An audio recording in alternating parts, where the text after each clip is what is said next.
They vanished in minutes, and a small Tennessee town has been chasing that blank space ever since. If you follow this channel for ongoing coverage, hit subscribe and turn on the bell now so you'll get first-hand updates on this story and others the moment new information breaks.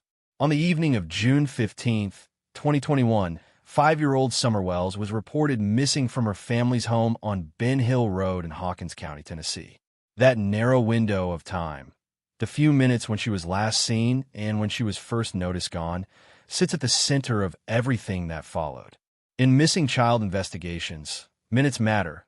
Who was where, what doors or gates were open when were calls placed. In Summer's case, those ordinary details became disputed, and the disagreements have made it nearly impossible to settle on a single, uncontested timeline. State and local authorities quickly treated the disappearance as an endangered child matter and mobilized search resources. But beyond the basic fact that Summer disappeared from her rural property, the story fractures into differing recollections, shifting accounts, and the stark limits of what searches can and cannot reveal. Right away, the case turned on time. When a child vanishes in a matter of minutes, the chronology is everything. Where were people? What were they doing? Which doors or gates were open? And when was each call made?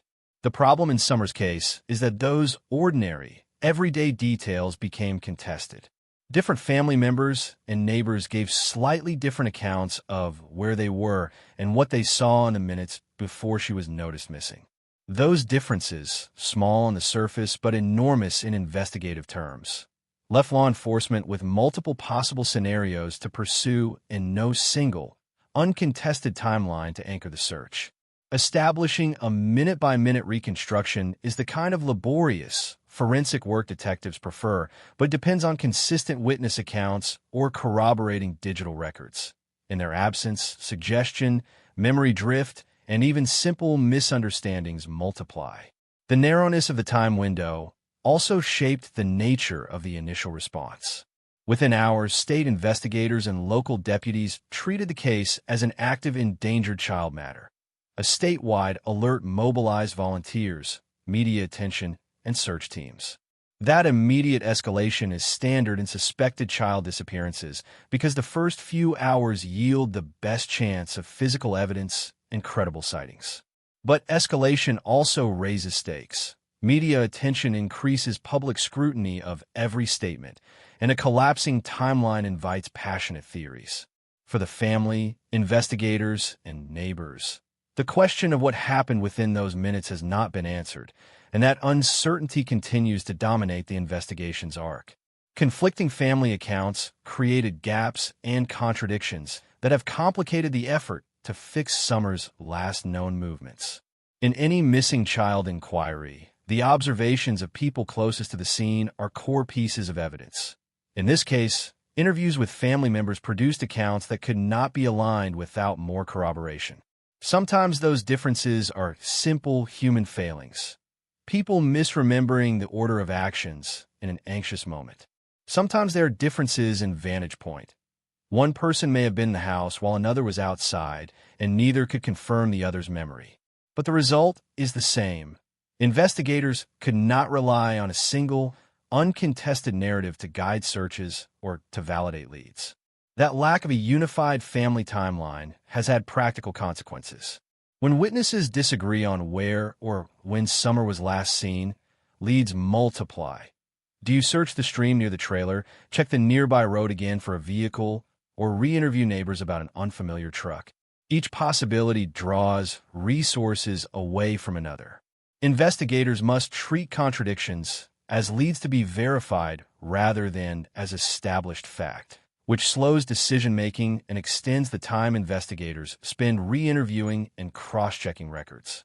Over time, this process of verification can erode public confidence, because what looks like inconsistency to viewers often reflects careful, methodical police work behind the scenes. The net effect has been a prolonged, public grappling with details that should have anchored the entire inquiry.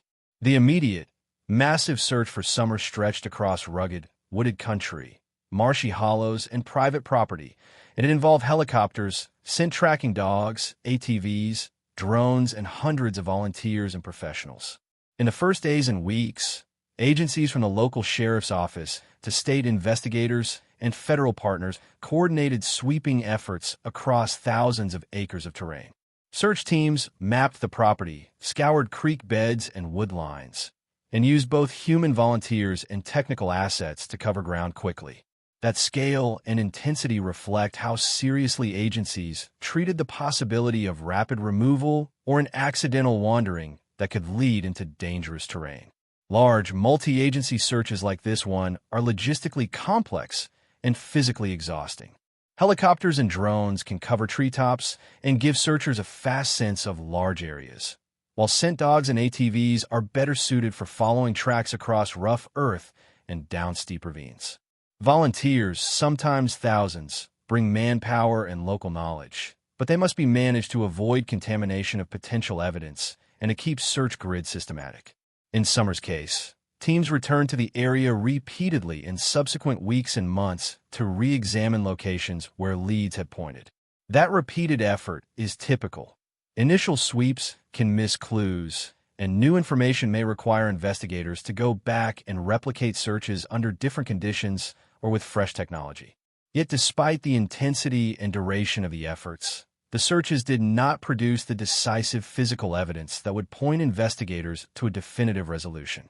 Search operations in rural Tennessee present their own unique challenges and limitations. Thick underbrush, uneven ground, and variable weather make it easy for small traces to be obscured or for scent trails to be broken. Streams and ditches can carry or hide material. Wildlife can disturb or disperse clothing or other items, and human footprints can be obscured after rain or by the many feet combing an area. Investigators recognize these realities and try to adapt. For example, using cadaver dogs, forensic mapping, and timed grid searches, but those methods are not foolproof. The failure to find a body, clothing, or distinctive footprints does not prove absence, but it does mean investigators lack the tangible leads that typically convert a search into a solved case.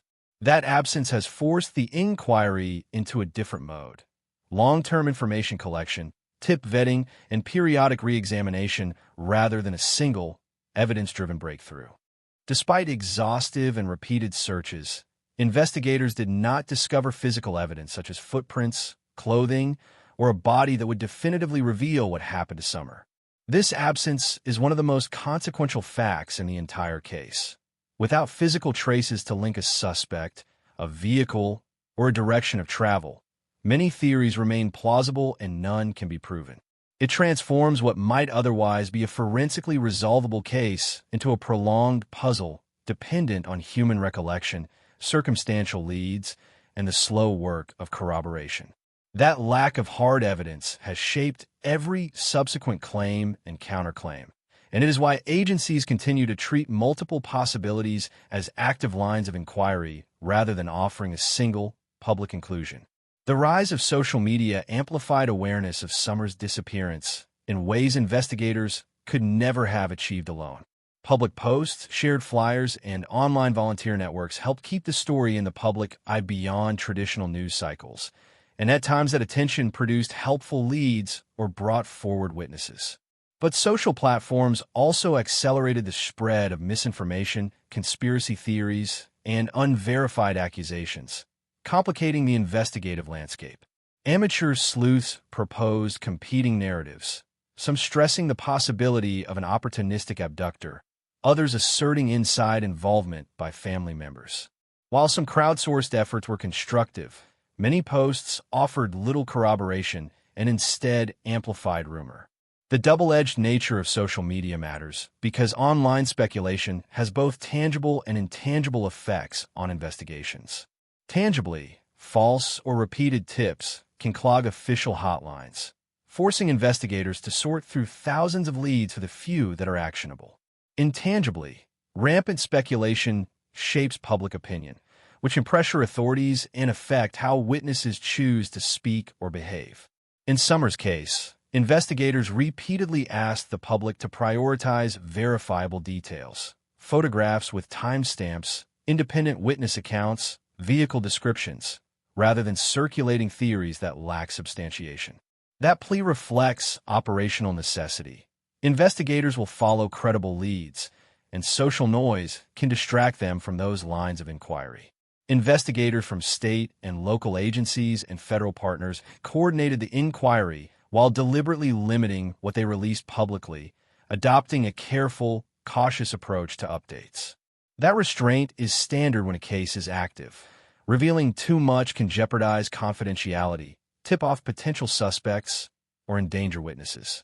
Agencies released periodic statements to stress the ongoing nature of the investigation and to keep public attention focused on providing credible information rather than speculation.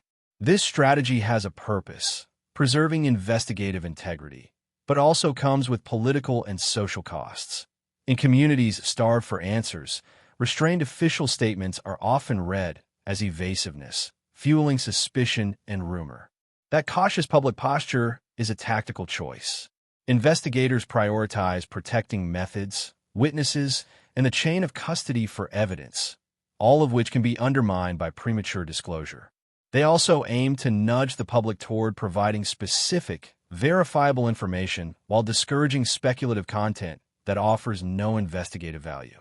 But the downside is that the vacuum created by limited updates can be filled with rumor.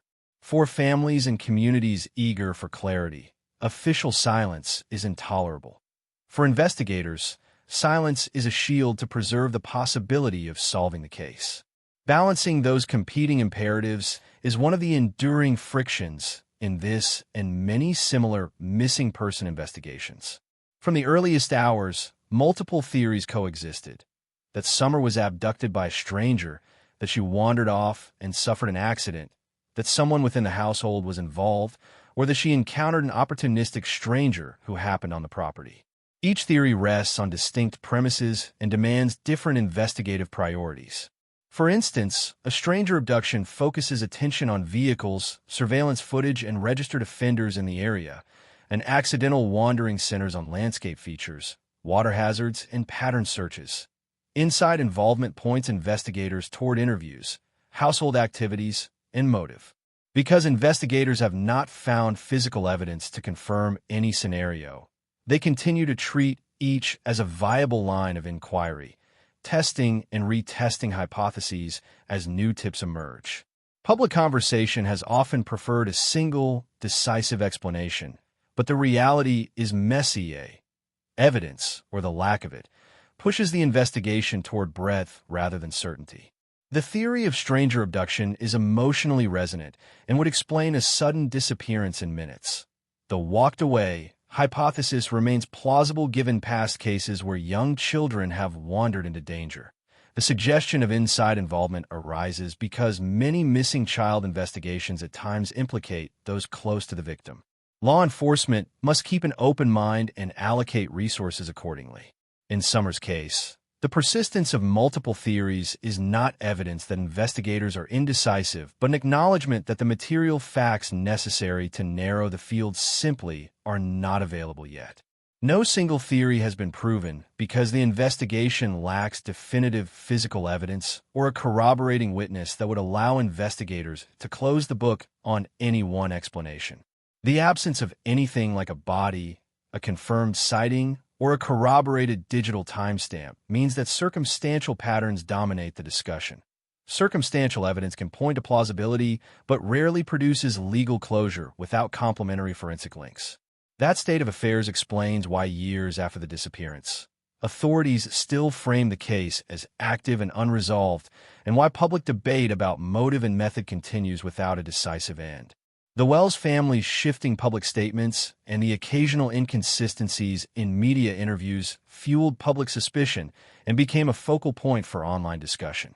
When family members' descriptions of events or small details appeared to change between interviews, commentators interpreted those shifts as signs of concealment or guilt. But changing recollections can also be the predictable effect of trauma, stress, and repeated questioning. Investigators know this and must parse whether variations are meaningful or simply human. For observers online, such distinctions are less persuasive. A single inconsistency can become the seed for elaborate theories. That dynamic, traumatic memory versus alleged deception, has strained the family's public standing and complicated how the community responds. Public suspicion has consequences. It shifts attention from systematic evidence collection to rumor management, and it places emotional burdens on families already coping with loss. The Wells family has faced both sympathy and sharp accusations, and those pressures have complicated their public communications. Investigators routinely caution against treating families as suspects without corroboration, because family members are both potential sources of crucial information and vulnerable parties under immense stress. Maintaining investigative objectivity while recognizing the psychological realities of grieving relatives is one of the hardest parts of such inquiries. After years of investigation, Summer's whereabouts and fate remain unknown. Law enforcement agencies continue to treat the case as active, reviewing tips, which number in the thousands, and following leads as they arise. The painfully simple truth is that, absent physical evidence or a conclusive witness, the case cannot be closed. For communities and families, that uncertainty is a grief that compounds over time. Every anniversary and every renewed search cycle brings fresh hope and fresh disappointment. For investigators, the work is a long haul of vetting tips, revisiting archives, and waiting for something new, often minor, to light a path forward. That open-ended status matters because it keeps alive both the possibility of resolution and the social toll of unresolved loss. When a case remains active for years, new technologies, new witnesses, or previously overlooked evidence sometimes emerge and change everything. Until that moment arrives, though, families and communities are left to live amid suspicion, to manage rumor, and to continue pressing for answers through official tip lines and formal channels. In closing, the Summer Wells case shows how just a few minutes of uncertainty can derail an investigation, and how rural terrain, limited physical evidence, and amplified public speculation can together prolong a mystery. It demonstrates why investigators control information carefully and why that caution, while operationally justified, feeds public frustration. Above all, it underscores a basic truth. Without physical evidence, any number of theories can sound plausible, but none can be proven. If you remember anything unusual from the night of June 15th, 2021, or have verifiable information, please contact the Tennessee Bureau of Investigation at 1-800-TBI-FIND or tips to TBI at TBI-TN. Persistent, credible community engagement, not rumor, is the best chance this case has of being solved. Thank you for listening, and don't forget to subscribe and turn on notifications to receive verified updates as authorities share them.